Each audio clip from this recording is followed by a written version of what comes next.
I'll be talking on the topic journal metrics. So, this session, I am planning that all of you, by the time I end my session, you can enumerate any four journal metrics, mention any three uses and limitations of journal metrics, and also calculate impact factor for any journal with precision. So outline wise, I have only four things. So first I'll introduce, then we'll mention about utility of these metrics, then different journal metrics I will take, and finally what all are the limitations for the same. So to introduce this topic, as we are seeing that there is a significant rise in research and publication, journal metrics is something which will offer all the researchers as well as scientific community quantitative and qualitative lens to gain insight about what is the impact of any article, their visibility, and even the significance of all academic journals. These metrics helps us to find out the influence of article as well as the impact which the articles have. At the same time, the number of publications and the relevant impact is widely regarded as measure of reputation for any researcher. So more and more this you are having in impact factor journals, it gives you more reputation in the scientific community. Now, utility wise, I have mentioned some five utilities. First, once you know that any journal metrics, if you are aware, it becomes easier for you where you want to submit the journal, your research article to any journal. So if you know that any journal is having good impact factor or indexing or any other side score, whatever, so you can easily submit, decide, take a call where to submit your work. Then, at the same time, if suppose you realize that in one specific journal which is of good quality, uh, one article is published, automatically our mind suggests that this article is published in this journal only because it is of good quality. So, if suppose you are selecting it for critical appraisal or for even selecting it as a reference article for your own study, probably you can easily take your call because it has been published in a good quality journal. Then, at the same time, you can even get an idea about what could be the performance of individual researcher. So, if suppose I am my any article is published in Lancet or some other good journal, definitely it means that the kind of work which I am doing is of good quality. Therefore, only good quality journals are accepting it. Then it is also useful for funding agencies that if you have applied for ICMR or any other funding, one of the criteria while submitting your application is they will ask, do you have any any publications in good impact factor journals, this, that, or even for awards also, same thing applies. So if you have, funding agencies will take it as an extra point and will take a decision in favor of you. Then finally, another thing is that many institutions now for NMC or even for other this regulatory bodies, the norm is that every medical college or nursing college should subscribe to a limited number of journals. So if suppose that is the case and you have good impact factor or other parameters which are good, then the institutions can easily subscribe to those journals and it will be nationally accepted also. So these are the various utility on the basis of which journal metrics can be utilized. Now there are so many, or I have mentioned some of them. Some are very useful. Maybe I will say on the left hand side, and other things are also there, but they will have more and more of mathematical calculation, which makes maybe not useful only, but we will not actually do mathematical calculation because they are done by specifically employed software. So we'll see one by one each one of them, and I have kept some examples also so that everybody can understand and make derive meaning out of it. So to begin with, the something called as citation count and citation chasing. So citation is nothing but acknowledging the previous sources. So if you have seen any article, I presume that we have researchers from different stages, those who are beginning career as well as those who are having in this field for a longer period of time. So citation is nothing but once you write a sentence which you have taken from any other source, at the end you write either in the form of number or maybe quote as the name of the author. So whenever this thing is you are doing, this is called as citation, where you are acknowledging the previous source. So that is citation. Citation count is the number of times a source item is cited. So if suppose one specific article has been cited by five different researchers across the world, so the citation count will become five. Next is citation chasing. So keeping a watch on article status. So this is generally not done by us, but by specific agency. For example, our university, Shri Vidyapith, has a tie-up with Resurgence. So Resurgence is keeping a track of for every author who is in a SPV family. Generally, I was still here with that more citations means it is equivalent to more value the article will have. At the same time, once you know that from where citation if you see, you can find from which source actually resource material is coming. So anyone who is interested in some specific statement can go and refer.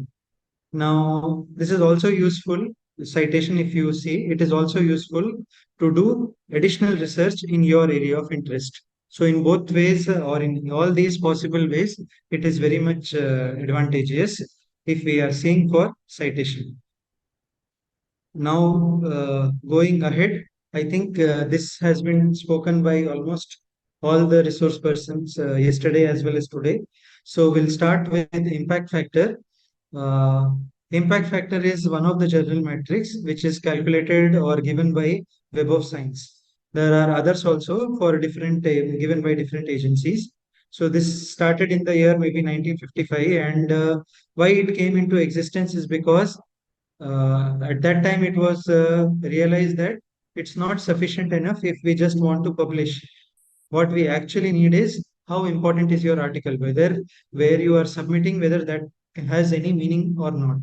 So, impact factor has various utilities. It determines the prestige of a journal. And at the same time, if your journal in which you are submitting it is getting accepted, it has an impact factor. You can say that it will have more academic as well as societal impact. So, actually speaking, it is one of the quantitative tool for ranking, evaluating, categorizing, as well as comparing various scientific journals.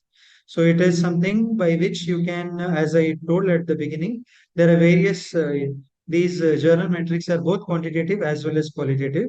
So this is happens to be a quantitative tool, and predominantly we will be covering quantitative only for today's because they are carries more weightage.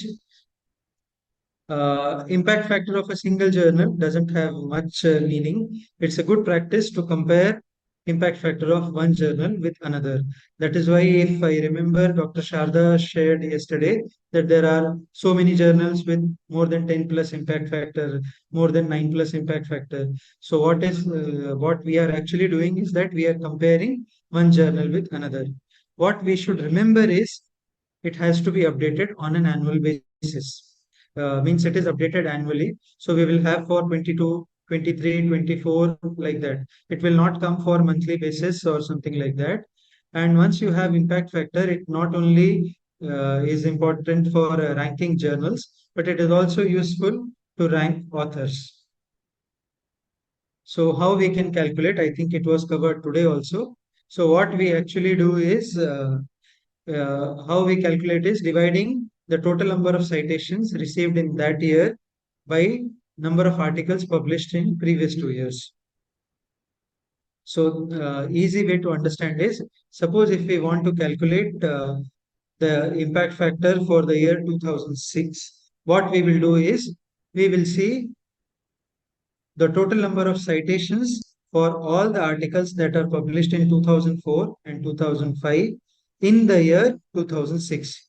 So, in the year 2006, whatever articles that have been published in the last 2 years, which have been cited, divided by total number of articles that are published in the year 2004 and 2005. So this is how it is calculated.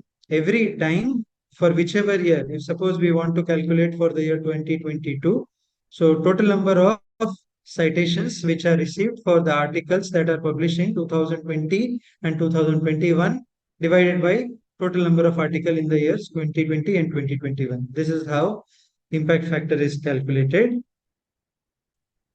So utility wise, it is used, and I'm covering impact factor first because it is the most commonly used thing.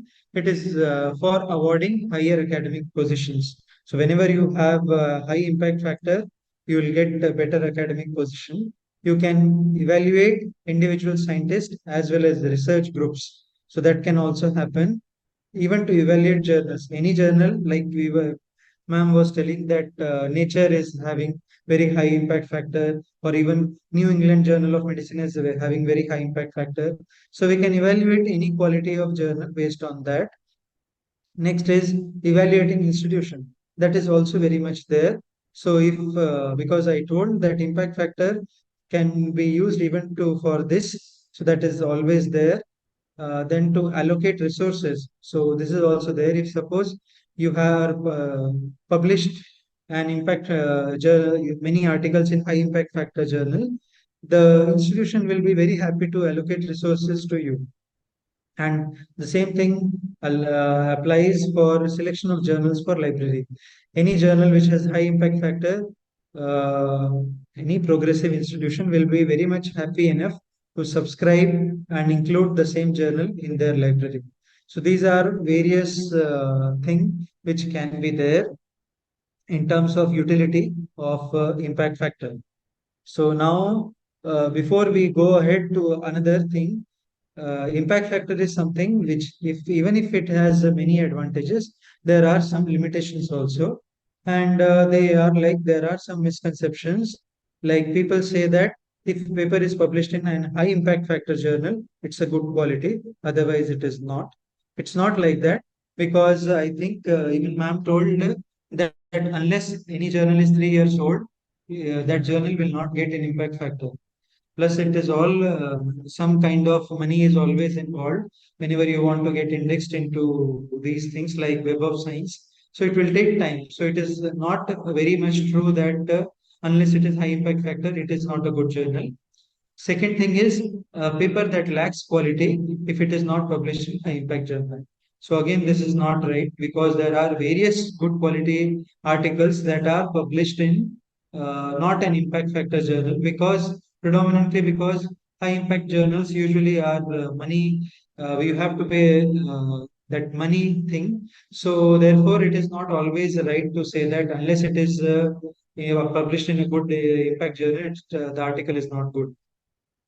Another consideration that we should do is that, say, for example, a journal has a high impact factor, say 12, and it doesn't mean that all articles are good. It may be a possibility that only 3 articles are there from that journal that have been cited 200 times, while the others are not cited even once. So, because these articles are more in numbers, I like 200, 200, 200. So, 600. 600 times citations is there, and in previous year, only 20 articles are there. So, 600 by 12 or 20 comes very much like 30. 30 is the impact factor. So that is not the right way to look at. Therefore, impact factor has some limitations. There are some more limitations, like for example, growing field. So, if I am correct, when COVID came into existence, all articles which are targeting the field of corona, maybe all were getting accepted very frequently. Lot of publications were there. I think there is a journal also in the name of corona. So that is what I'm telling. If suppose it's a growing field, like say artificial intelligence now, so almost all journals are interested in publishing articles pertaining to artificial intelligence. So if it is a growing field, more and more people who are writing, they will cite also. So automatically impact factor of the journal will increase. Then comes review article. Now review articles, name generally, as we all are aware, review articles are not something which will generally have 10 to 12 citations, references. Rather, 30, 40, 50, even 150. So because more number of citations are there, so it means that there are more chances of including other articles in the same. If suppose there is a journal which publishes only review article, so it means that if only review articles are there, so more and more citations will be there for that journal. Specialty journal is like that only. Say for example, Noise and Health. Noise and Health is a journal which only targets, say, ENT specialty. So all the articles which are pertaining to noise will come there, and therefore, because the number is more, definitely there is chance that more and more number of citations will be there. Then there is always a possibility that many people do self citation and selective journal self citation, that is also there. So all these things will, because you are increasing citation by yourself, so we can anticipate that impact factor also will increase. And there is something called as non-research papers in citable section. So non-research paper, research papers are actually original article. Non-research is mainly other things like editorial, letter to editor, or case report and all those things. If they are there, that also becomes an important issue in identifying impact factor.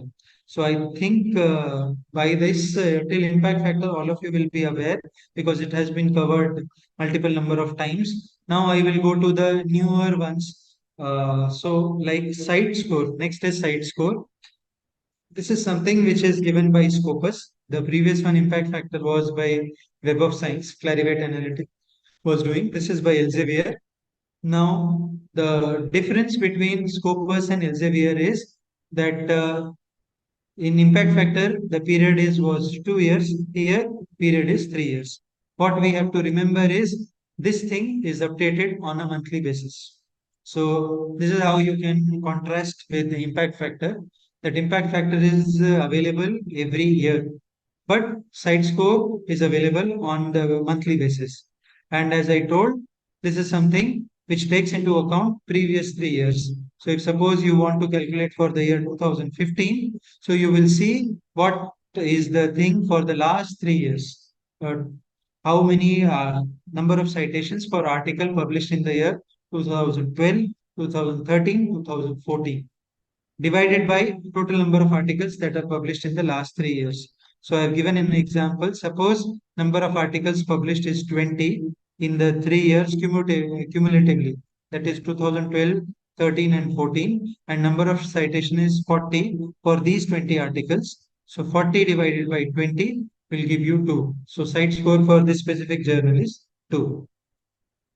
I hope I have made myself clear. There is no difference in comparison to impact factor, except that this takes into account a period of 3 years to being more wide. And second thing is it is updated on a monthly basis and is by Scopus. So that's all for site score. It is a newer indices matrix in comparison to impact factor, which is there in 1660, and the site score is gaining popularity now. Now let's see H index. Now H index is something which is of a lot of importance, and it is being asked almost everywhere. So it is something which was introduced by J. Hirsch, and even though it was initially introduced to evaluate individual researchers, but gradually it has been expanded to now H index is there for a group of people also, even for a department, even for institution also. So all of you who are from NAC accredited institution, or if you have applied to any accreditation body, you all will be aware that they will ask H index for the department, for the institution. How to interpret is that if suppose H index of any person is 20, it means that at least 20 articles are there, all of which should have 20 citation minimum. I'll repeat again. If you are seeing for any researcher that H index is 20, it means that at least they are having 20 articles. For each of these 20, there are minimum 20 citations. There can be more, but it cannot be less than 20. So all 20 will have 20 citations. And I will give you an example. so that you can understand and apply by yourself also. So it helps the institutions to select the researcher for the post, promotion, rewards, and giving grant. Just yesterday itself, I saw in my specialty, one person got one specific award only on the criteria of H index. He had an H index of 55, so he was selected for that post or for that award and has been given that oration. So let's say, for example, this I am giving an example. Like for first publication, there are 25 citation. For second, 13 citation. For third, 5 citation, and so on and so forth. Now the question arises: how to calculate H index? So how this can be calculated? This can be calculated. First step which we have to do is we have to arrange this in descending order. Descending order means you see which one is having maximum citation. So you can see that article number 6 is having maximum citation, that is 28. After that 25. Then like that it is reducing. So what we are doing? We are ranking them. So first article, first rank is 28. Which one it is? B6. Second is 25. Third is 16. Like that we are arranging them in descending order. Once you have arranged them in descending order, then you can identify H index. You have to look for that rank that is on the left hand side where number of rank as well as number of citation is either same or more. Again, I will repeat. You will look for the rank on the left hand side and look for citation where either it is same or more than the rank. So if you see in this case, when you see the rank number 8, it means the eighth article will have has 9 citation. And if you see above, all of them are having more than 8. So that is 10, 10, 13, 14, 16, 25, 28. But it is not less than 8. If we come to 9, so it is not high, is the same. So 9, 7 is less than 9. So therefore, it cannot be the your impact factor. Unless here also this ninth rank article gets 2 more citation and it becomes as 9. So then only all will have 9 and above. Then only your impact factor will increase to 9. I hope you would have understood. So I will repeat again. If you have any doubt, you can please ask me. What you are supposed to do is you have to rank them in descending order. So maximum citation will be on the topmost and then it will keep on decreasing. After you have arranged them, then you will look for that rank where the number of citation is either same or more. It cannot be less than that because as I told, H index for any author, as I told in even previous thing, if H index is 20, it means that 20 of the published article has 20 citations. It cannot be less than that. Everything should have 20. So if you have understood, let's try to compare and I will ask maybe organizers to just see and tell me if people are responding. If not, then I will only tell the answer. So if suppose I have given you 3 scenarios and I have already arranged, say for author 1, can anybody mention in chat what is the H index for author 1 based on the explanation that I gave earlier? It is okay. I got some many chats. Very good. Thank you. 6, 12. Somebody told 12, 6. Okay. Very good. Yeah, we have 6, 6. Author 1, it is somebody told 12 also. Fine. Let's move to author 2. We'll move to author 2. What do you think? Okay, again we are getting some this 5 to 6. Okay, that I think it means rank is 5, citation is 6. 46, I think that is a wrong typing thing.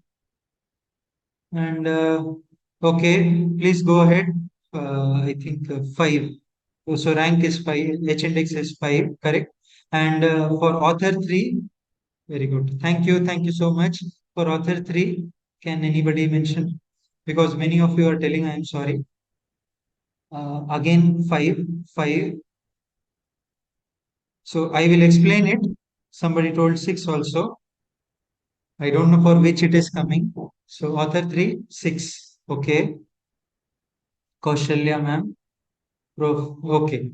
So now what we have to keep in our mind. Thank you so much. I'll give an explanation. What I told in previous slide was that we will look for that article or that rank where number of citation is either same or more. So if suppose rank is 8, if you see here number of citation is 9. That means it is more than 8. So this we can select. If we go down, so for the ninth article, we don't have 9 or 10, we have 7. So as compared to 9, the rank becomes, the number of citation becomes 7. So it is lesser than 9. So this cannot be your H index. It has to be more than 8. Unless it is more than 8, it cannot be mentioned as your H index. Now let's see here how we can see. I think most of you got correct. I'll give this. Say for author 1, rank when we say 6, it has 6 number of citation. If you go to 7, it has only 2 citation. Unless for the 7th article, the author doesn't have 7 citation, it cannot be this. But not only this should become 7, even this should, 6 should also become 7. This also should become 7. So all articles should be 7 and above. Unless then it cannot become. Now if you see for 6, everything is 6 or above. So it is very much impact H index is 6. Similarly, I think most of you got it right. For author 2, 5 rank, if you see, it is 5 or above. So all the articles even above have more than 5 citation. So it is correct. But below 1 is 4. So unless this comes to 6, because the rank is 6. So unless this reaches 6, then your H index will become 6. And similarly, this also place it is there.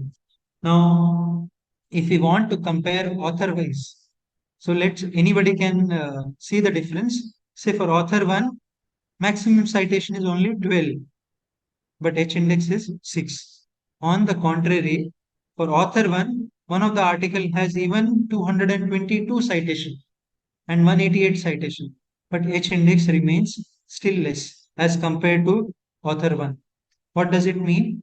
It means that if only one article is very good, that will not increase your H index. Unless all the articles H index are, means citation is increasing, your H index will not improve. So what we can conclude is that author 1 is having very much good, though he is not having many citations, but whatever citations he is having, they are good because H index is improving. I hope you would have understood. Online makes it difficult, but that is what we have to see. You have to rank them in descending order and then look for wherever the number of citations is same or more. It is easier way to understand. And unless it increases for all of them below, your H index will not improve. Best is for author 1 if you want to understand. Unless it becomes 7, your H index will not improve to 7. For the 7th article, unless citation becomes 7, for 6th article also 7 citation, 5th also 7 citation, H index cannot be 7. I will exceed my time, so I will go ahead to I-10. I think this is easier one. So any number of publication with at least 10 citation, you will tell it as this.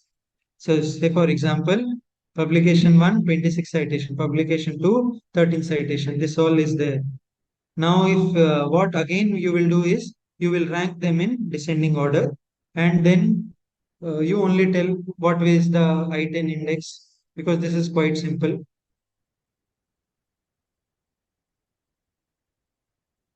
I-10 index for this I-10 is number of articles which are having more than 10 citation. Any I10, index 10. So it is 7. Okay. So correct. If you see, if you have ranked it, you can see that for the seventh thing, citations are 11. If you go to 8, the number of citation is only 9. So this cannot be your I10. I10 is 11 only, means 7. Because till the 7, number of citation is 10 and above. Yes, thank you very much. Poonam, Kartikeshwari, everything. You all are correct. So this is how I10 is calculated. So now I will give you one more chance. If suppose for the same thing you want to calculate H index as well as I10 index, how you will calculate? So, okay, I'm sorry. So if for the same thing you want to calculate I10, I think you have mentioned 7. I will again ask audience what will be the H index for the same thing. H index, Poonam ma'am says 8. Okay, anyone else? Why do you think? Okay, yes. Now I think I am having majority. Very good. Thank you. I hope I understand that you all have understood. So yes, that is the criteria. Thank you so much. Because again, if you see at 8, rank number 8, it is like the corresponding one has 8 or more than number of more than 8, so it is having 9, so H index is 8. If you go to 9, again the same thing is not applicable. So that is how we have to calculate item index. Now I will just show you my Google Scholar profile, so that I hope this is visible. So in this, if you see, you can see that citation is 4,945, H index is 24, and I10 is 62. So it means that I have 62 articles which have been cited more than 10 times. H index 24 means I have 24 articles that have been cited more, either 24 or more than 24 number of times.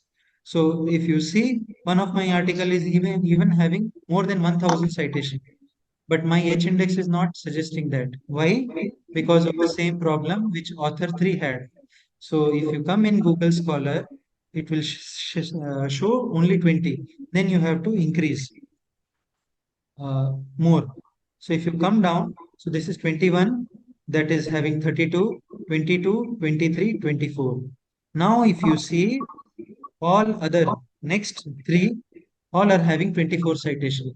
Unless and until for this utility of syndromic approach, reduction in global burden, as well as child, and unless this is how it goes, that unless my all three articles are having more than 25 25 and above, this will not improve.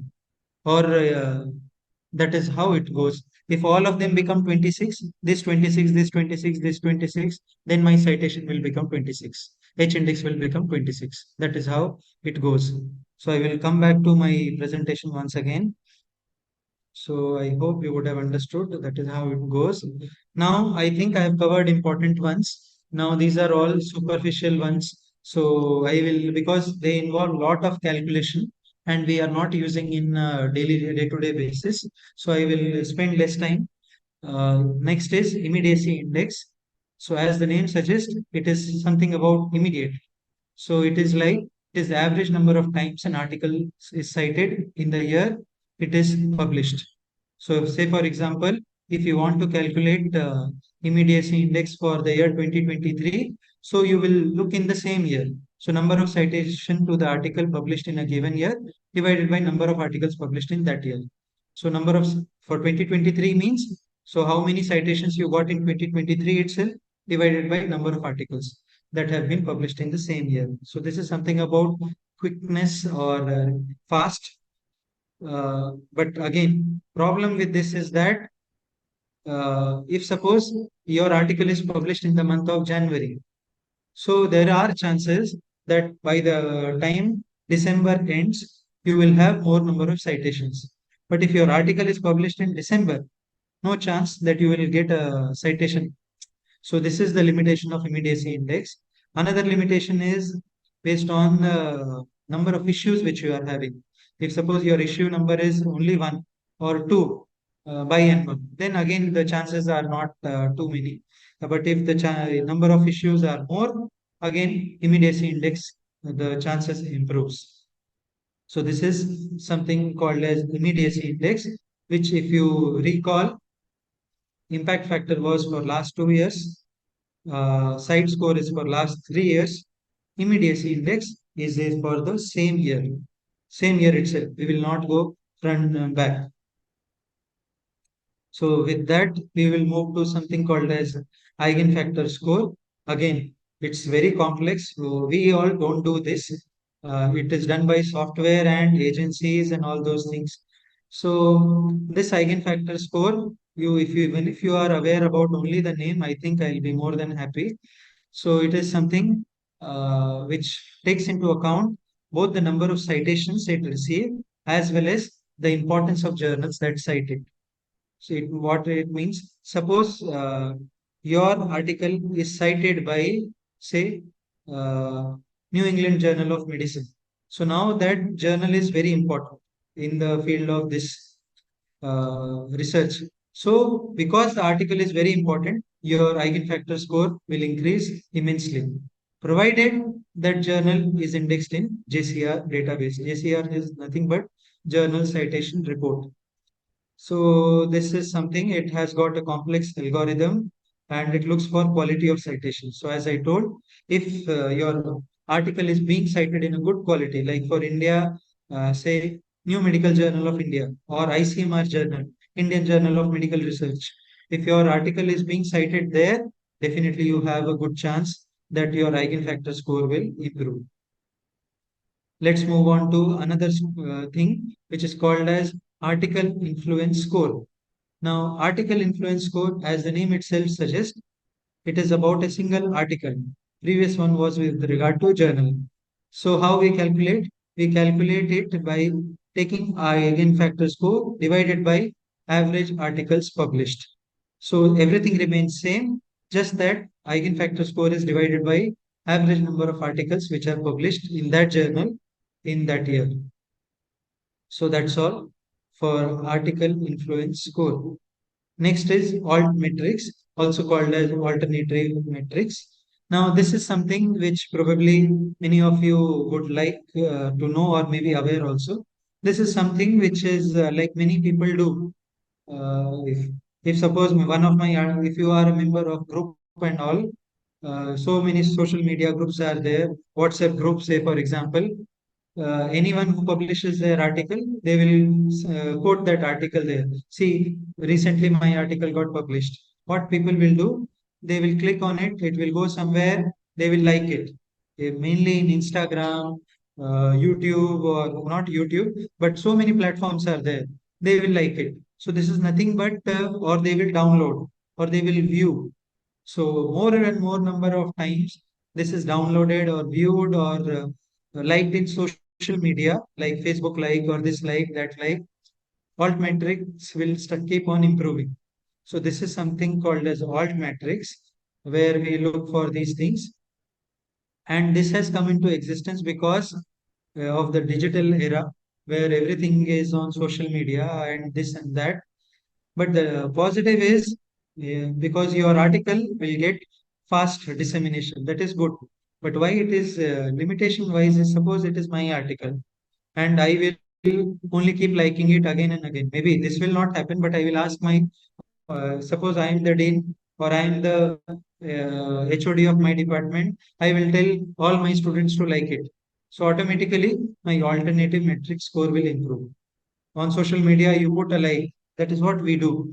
So this is by manipulation is always possible. Therefore in scientific world this doesn't have much value, but yes, as of now, but this is always there, that you can like anything only once. If you have second account, third account, fourth account, definitely number of likes can improve.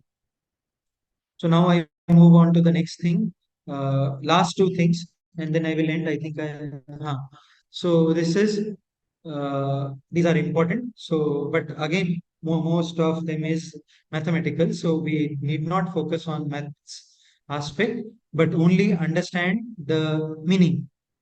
Meaning is name is source normalized impact per paper. Now this was given by Scopus. Why it came into existence is because of the so many limitations which impact factor had. So in order to not only impact factor, even other journal metrics, and that is why this and the next one is also called as corrective metric. What in what ways I will just explain the meaning and other things you can ignore. Suppose you all know that, say for example, mm, we all know that Newton's first law, Newton's second law, Newton's third law. Since Newton has given this law, these laws have not changed. Or say for example, Einstein has given E equals to mc square. So these engineering or science related things are never changing. Or Aryabhatta gave zero, whatever it is. So mathematics, they are never changing. That is not the case with our field, that is health sciences, medicine. Whatever is true today, tomorrow it may not be true. So once upon a time when COVID came into existence, we were telling this drug is useful, give, give, give. Suddenly when the results came, they told it is of no use. So it is no longer. So what used to happen is that in the previous thing, what they are doing is they are comparing all fields. So mathematics is compared with medicine, science is compared with medicine. Everything is compared with each other. Actually speaking, it is not right because impact factor equal to mc square. Everybody, whoever is working on that, everybody will cite that. So the citations will keep on improving. But that is not the case with us. Unless somebody is reading, say, diabetes paper or diabetes lifestyle modification, they will not cite my paper. This is not the case with that. So therefore, in order to equalize that, this came into existence where we started comparing one field with only one field. So only this cannot be possible. Medicine will be compared only with medicine. It will not be compared with others. So this is what source normalized impact per paper is there. It is mathematical calculation, so I don't know. I myself don't know and I can't explain because this is done by Scopus. They have a specific team. They use some formula in which citation potential they calculate and come to a conclusion. Next, move to another and the last indices, which is called as Schemago journal ranking. Now, as the name itself suggests, it is something which ranks a journal. So that one, previous one was for an impact factor thing of an article or this or a journal, but this is something which is ranking a journal, again done by Scopus. What is it important is it is considers not only number of citations received by a journal article, but also the quality and prestige of the citing journals. So it is somewhat similar to eigenfactor, where also we checked for citing journals. But if you remember, that is limited only for JCR journal, Journal Citation Report. So unless your journal is indexed in those reports, it cannot be taken into account. On the contrary, this is by Scopus. So unless a journal is indexed in Scopus, this cannot be identified.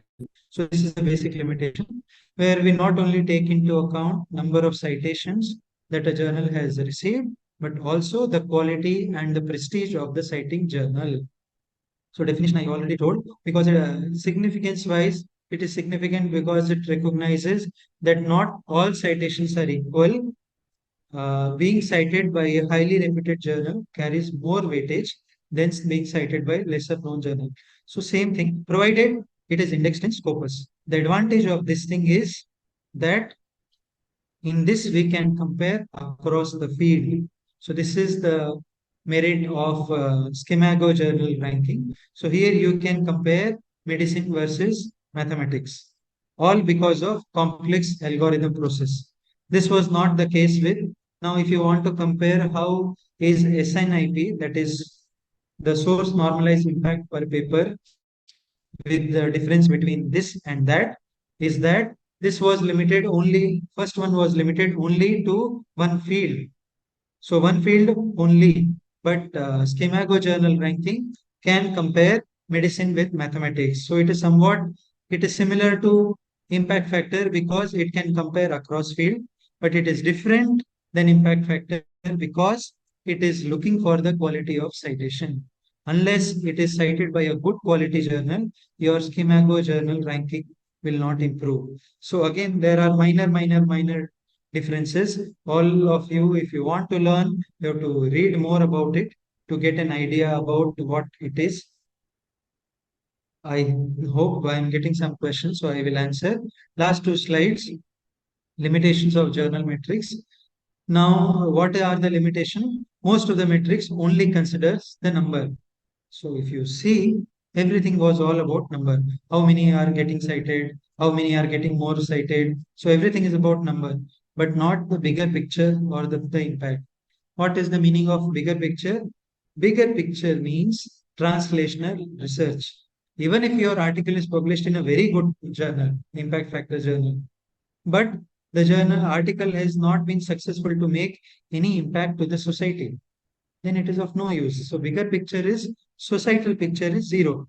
Even if you have lot of value in academic field, it has not made any change in the life of humans, or say breathtaking discovery you have done, and then because of that even if it is published in a normal journal, but based on the findings of that journal, something has been changed, this thing has happened, that thing has happened, so it will have more societal impact, but the quality impact factor might not be that much. And this I think already I mentioned. We must remember that high numbers don't is not equivalent to high quality research, which I said for impact factor. And the last one is comparing scores in fields like arts and humanities that have few researchers to scores in fields that have many more researchers, like say for example, medicine may not be the same. So SNIP is the solution which compares not only across the fields, but even in terms of number of researchers which are there. So this is your corrective matrix.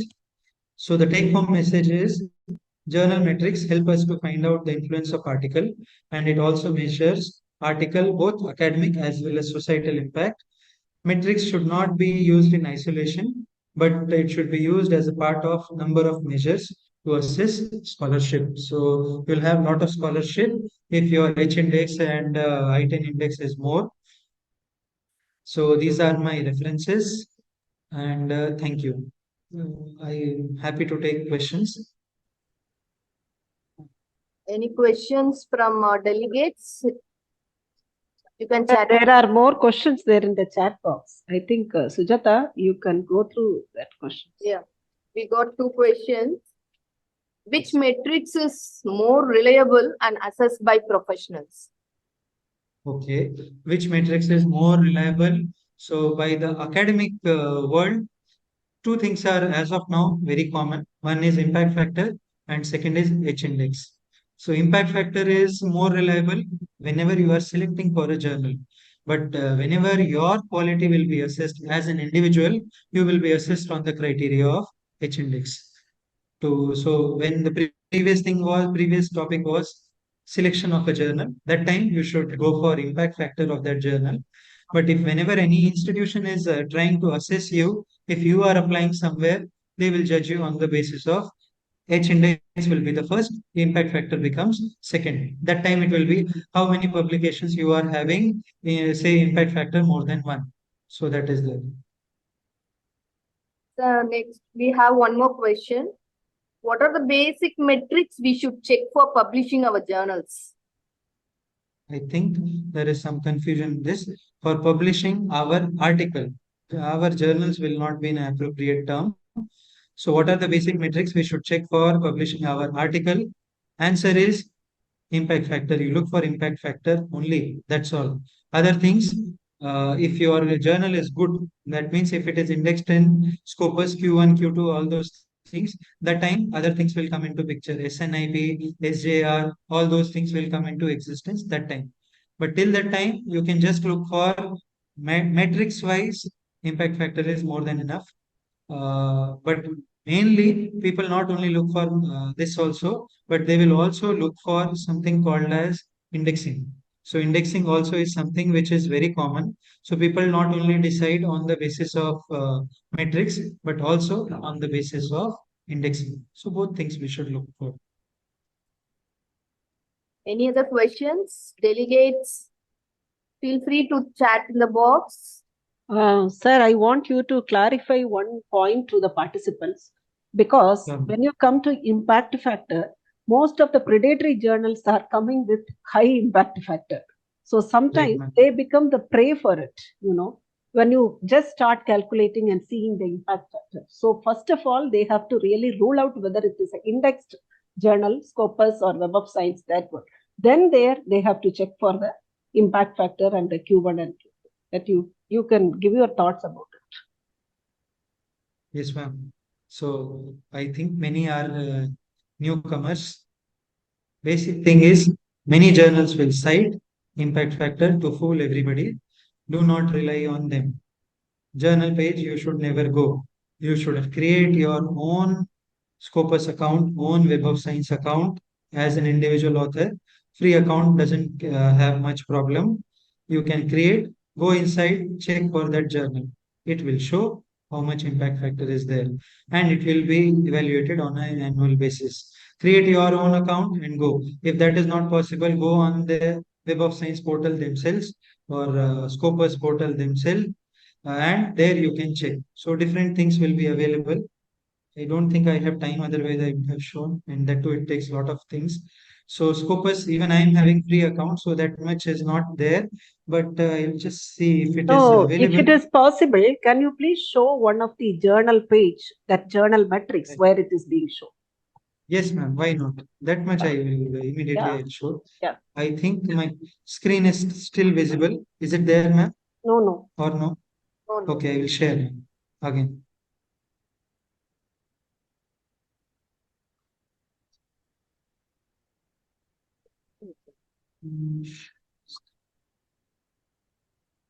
Okay. So I have gone on one journal. Say, for example, this is what I will suggest you. Again, I am not someone who is promoting this Walter's Kluwer or Midno, but it has more than 500 journals and many things you will get. Everything is genuine. You can trust it blindly.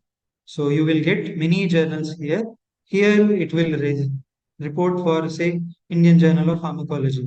So this is like they will mention everything to 2022 Journal Citation Report, JCR, Clarivate Analytics 2.4. This you can rely on. Other things, individual journals are very, your very useful, precious work will go waste. How to search more, I can show you. I don't know if it is, yeah.